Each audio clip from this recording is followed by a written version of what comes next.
दोस्तों, इजराइल फिलिस्तीन के बीच जो है जंग जारी है और इस जंग के दौरान बड़ी अपडेट सामने आ रही है। जहां 7 दिनों से लगातार जंग हो रही है, 6 दिनों से लेबनान से हिजबुल्ला इजराइल को मुंह तोड़ जवाब दे रहा है, तो वहीं सीरिया से भी यह जंग की शुरुआत हो चुकी है।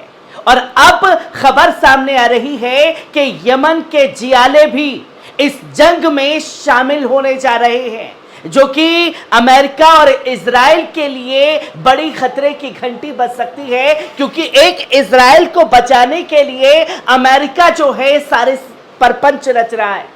और ये वो छोटे देश लगातार उन बड़े मुस्लिम देशों को भी आईना दिखा रहे हैं, जो कदम वो नहीं उठा पा रहे, वो कदम ये छोटे मुस्लिम देश जो है लगातार आईना दिखाने का काम कर रहे हैं। जहां सबसे पहले हमास के साथ देने के लिए हिजबुल्ला ने लेबनान से गोलीबारी और रॉकेट दागना शुरू किया, तो वहीं सीरिया से भी इजराइल के ऊपर रॉकेट दागे गए।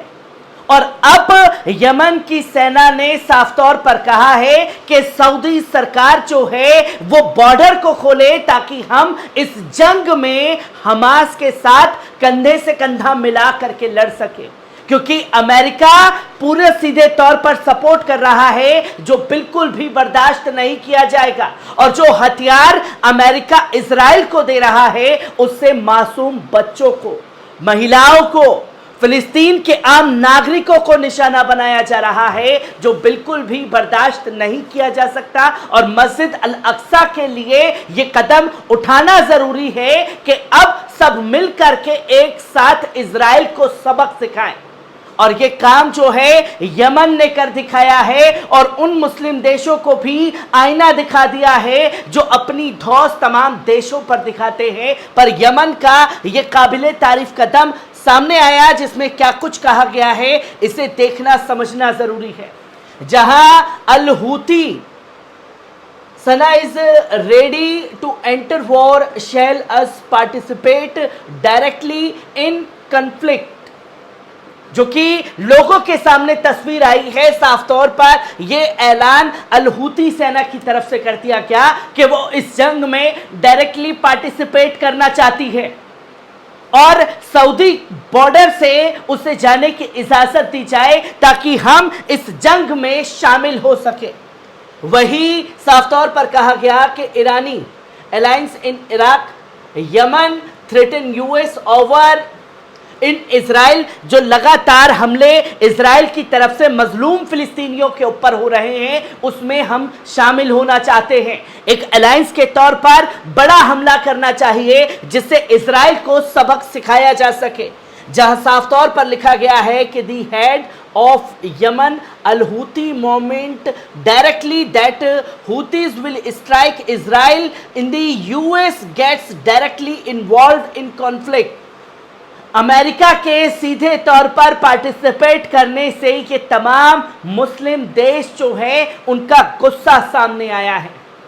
और जो दुनिया में लोग इजराइल को शेर समझते हैं, हमास ने घर में घुस करके मारा है और ये बता दिया कि भैया ये जो अमेरिका ने इतने बरसों से पाल रखा है, ये कागजी शेर है, जिसकी तस्वीर दुनिया के सामने है। क्या कुछ कहा, क्या कुछ लिखा गया, ये तमाम चीजें आपके सामने, जो कि आप देखें कि यमन के अंसारुल्लाह आंदोलन के नेता अब्दुल मलिक अल हूती ने कहा कि अगर संयुक्त राज्य अमेरिका हस्तक्षेप करता है और फिलिस्तीनियों को सैन्य रूप से निशाना बनाता है, तो यमनी लोग इजराइल पर बमबारी में भाग लेने के लिए पूरी तरीके से तैयार है। और यमनी समूह के नेता ने मंगलवार को इजराइल संदर्भ में कहा कि अल अक्सा बाढ़ ऑपरेशन शुरू करने का निर्णय पूरी तरह से फिलिस्तीनी निर्णय है, जिसने दुश्मन को पूरी तरीके से आश्चर्यचकित कर दिया है। और ऑपरेशन अल अक्सा फ्लड जो शुरू किया गया है, उसने इजराइल को सख्ते में डाल दिया है। और फिलिस्तीन की तरफ से जो ऑपरेशन अल अक्सा फ्लड शुरू किया गया, उसने तमाम उन मुल्कों को एक करने की कहीं ना कहीं कोशिश की है। जो लेबनान से भी हमला सीरिया इजराइल के ऊपर हो रहा है, सीरिया से भी हमला इजराइल के ऊपर हो रहा है, और फिलिस्तीन तो अपने गाजा से लगातार रॉकेट दाग भी रहा है, जिसकी तस्वीरें लोगों के सामने हैं।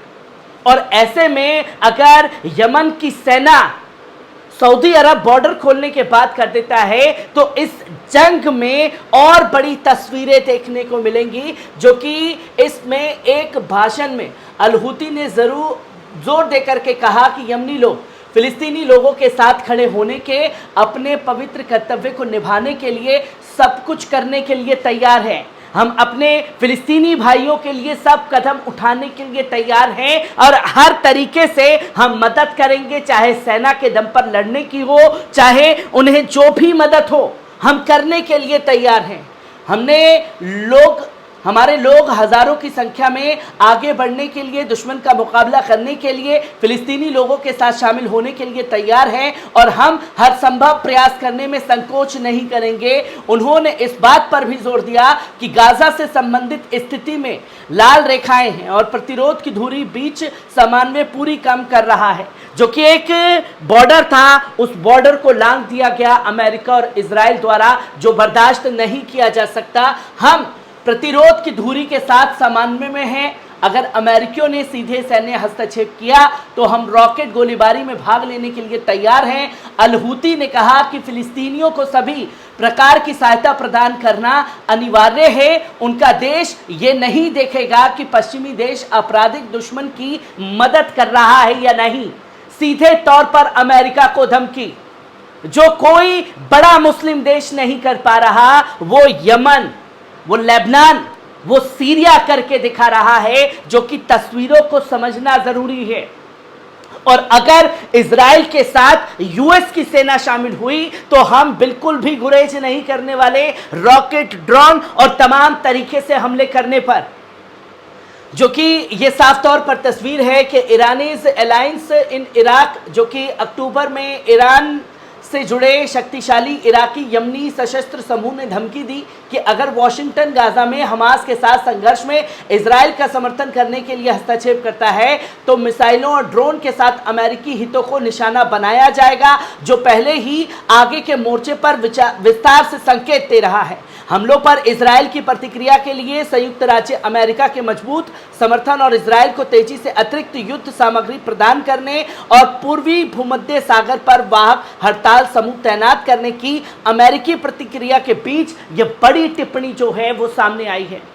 क्योंकि जिस तरीके से हथियारों का जखीरा अमेरिका ने इजराइल को भेजा है, उससे गुस्सा तमाम मुस्लिम देशों का भड़क रहा है और ये मुस्लिम देश जो हैं लगातार सामने आ रहे हैं।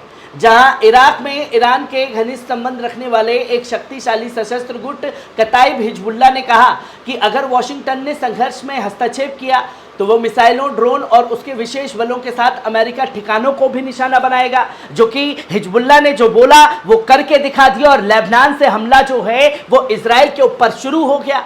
अमेरिकी अधिकारियों ने इस समूह पर इराक अमेरिकी हितों पर पिछले हमलों का आरोप लगाया। समूह ने दावा को खंडन किया। संयुक्त राज्य अमेरिका के पास वर्तमान में इराक में 2500 सैनिक हैं और पड़ोसी सीरिया में अतिरिक्त 900 सैनिक हैं। इस्लामिक स्टेट से लड़ने वाले बलों को सलाह देने और सहायता करने के मिशन पर, जिसने 2014 के देशों में कई क्षेत्रों पर कब्जा कर लिया था। इन तमाम मुस्लिम देशों में अपने अपने सैनिक छोड़ रखे हैं, ठीक उसी तरह जिस तरीके से अफगानिस्तान की सरजमी पर अमेरिकी सैनिक मौजूद थे और अमेरिकी सैनिकों को खदेड़ने का काम तालिबानी हुकूमत ने बखूबी किया।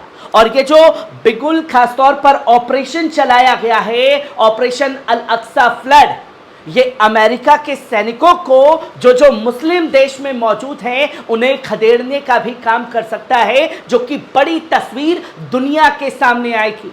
और जिस तरीके का जज्बा ये मुस्लिम देशों ने दिखाया है, खासतौर पर यमन, लेबनान, सीरिया और फिलिस्तीन ने, ये जज्बा आखिरकार कब जागेगा उन बड़े मुस्लिम देशों का।